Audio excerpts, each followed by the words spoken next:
top al-Qaeda leader who was instrumental in the planning of the 9/11 terror attacks has been killed. President Biden announced that a U.S. strike killed Ayman al-Zawahiri over the weekend. In an outdoor address, the president says there were no civilian casualties as a result of the drone strike.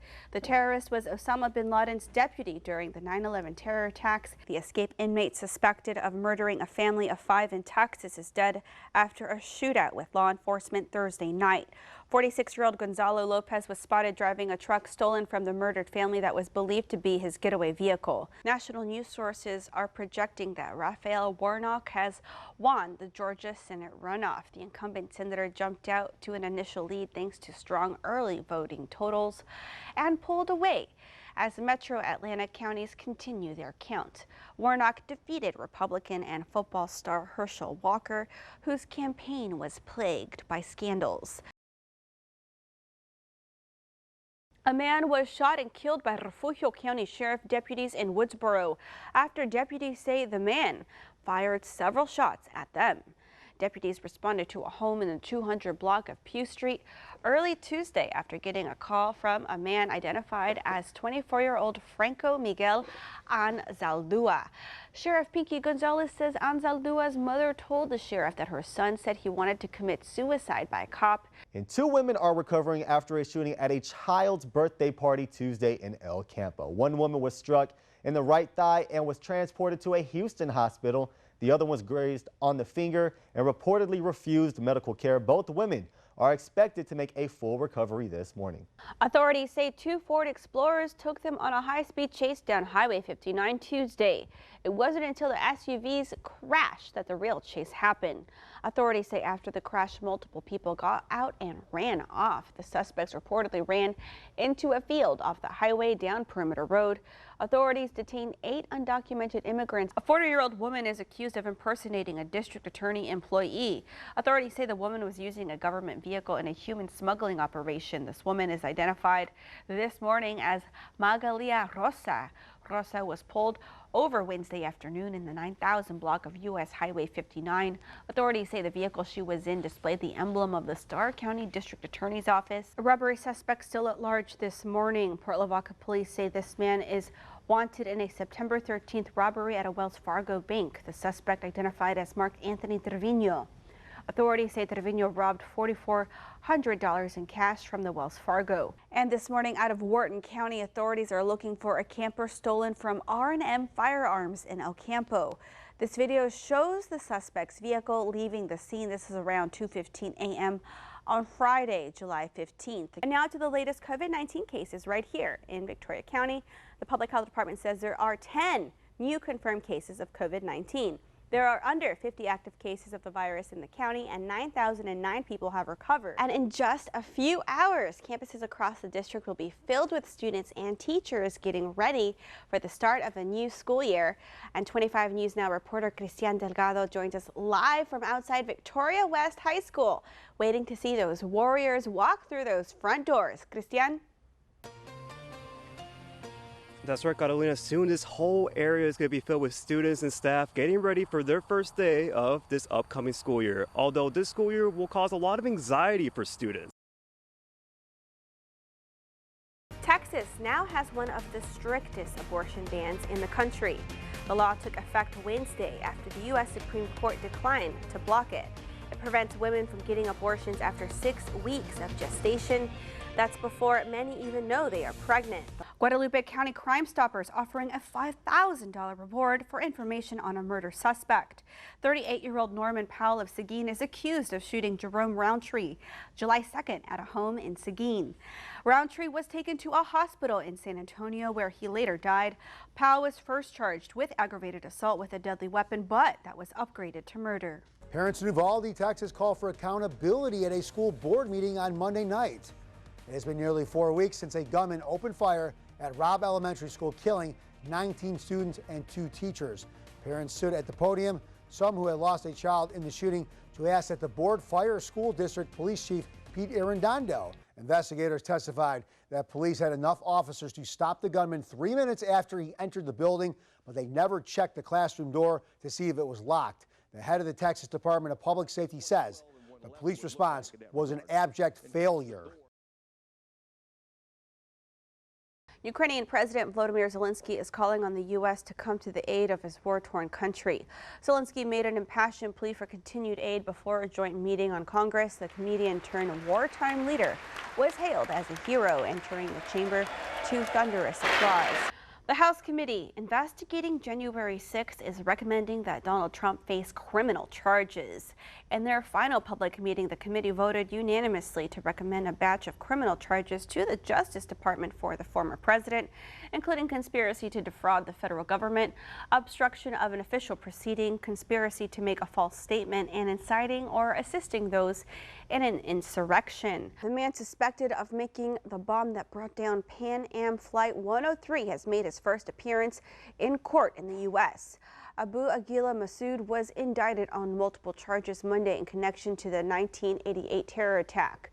The charges carry potential sentences of up to life in prison. A Teton County coroner has confirmed the body found in a Wyoming national forest on Sunday is that of 22-year-old Gabby Petito. Dr. Brent Blue has ruled Gabby Petito's death as a homicide, but said the cause of death is still pending final results. 17 people, including children associated with a U.S.-based Christian aid group, Christian Aid Ministries, were kidnapped in Haiti Saturday. The group was in Haiti visiting this orphanage when the kidnapping took place. Haitian authorities say the group behind the abductions is one of the most dangerous criminal gangs in the nation. The world bid a final farewell to Her Majesty Queen Elizabeth II on Monday. King Charles, Queen Consort Camilla, and other members of the royal family escorted the Queen's coffin inside Westminster Abbey as hundreds of leaders and heads of state from across the globe gathered for the state funeral of the United Kingdom's longest-serving monarch. Explosions rocked the Ukrainian capital of Kyiv Sunday as it came under attack for the first time in weeks. Russia says its air-launched missiles destroyed tanks and other armored vehicles supplied by Eastern European countries. Gunmen attacked a Catholic church during Mass in Nigeria Sunday, killing more than 50 people, including many children. Authorities say armed men entered St. Francis Catholic Church during the morning service and opened fire on the congregation and set off explosives.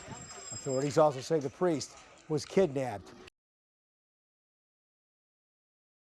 Now to the border crisis and Title 42, the pandemic-era order under the Trump administration allowing the U.S. to turn asylum seekers away.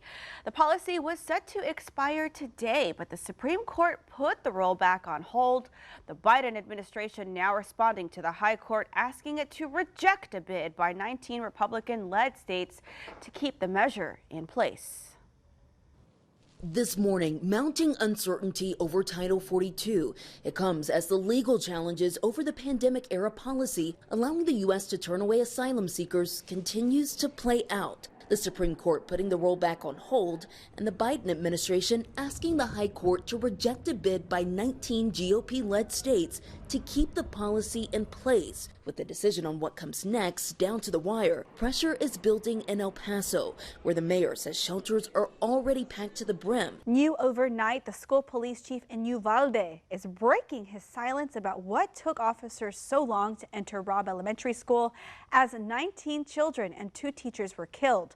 He spoke to a local newspaper, revealing his struggle to open the door and explaining why he didn't have his police radio with him. This morning, the Uvalde School District Police Chief is defending the department's response to the school massacre that left 19 children dead. Chief Pete Arredondo telling the Texas Tribune not a single responding officer ever hesitated, even for a moment, to put themselves at risk to save the children. The response coming after the chief was heavily criticized for allegedly ordering officers not to breach the classroom. But Arredondo denies that accusation, saying, "I didn't issue any orders. I called for assistance and asked for an extraction tool to open the door." And now to King Charles, the man the world has known as the Prince of Wales since 1969. He now ascends to the throne after a lifetime of preparation. This morning, the man the world has known as the Prince of Wales since 1969 ascends to the throne after a lifetime of preparation. The 73-year-old son of Queen Elizabeth served as heir longer than anyone in history. One of the members of the rap trio Migos is dead after a shooting outside a Houston bowling alley. Kershnick Ball, better known as Takeoff, was shot and killed early Tuesday morning. Houston police do not have a suspect in custody. The murder trial for the man charged with killing rapper Nipsey Hussle begins Thursday. Hussle, whose birth name was Ermias Ascadom, was gunned down in 2019 near a Los Angeles clothing store he owned. Court hearing today could determine the fate of the court-ordered conservatorship of Britney Spears. An LA County Superior Court judge expected to take up a request to terminate the conservatorship by her father, Jamie Spears. He has served as a conservator of his daughter's estate since the conservatorship was established in 2008.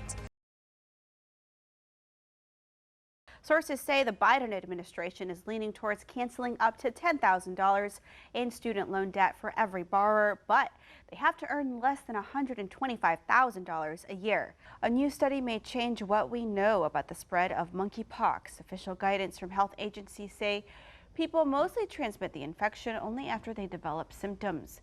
But disease modelers in the UK now believe that may not be the case. They investigated tracing records and found 53% of cases were pre-symptomatic transmission. A new report from the Centers for Disease Control and Prevention says long COVID played a part in the deaths of thousands of people in the U.S. The report says in the first 30 months of the COVID-19 pandemic, more than 3,500 people died due to long COVID complications.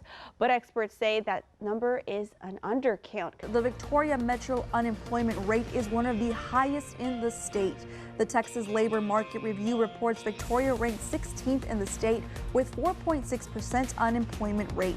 That is higher than the Texas unemployment rate of 4.2%. A new study from creditcards.com says parents feel just as pressured to overspend on back-to-school shopping as they do during the winter holidays.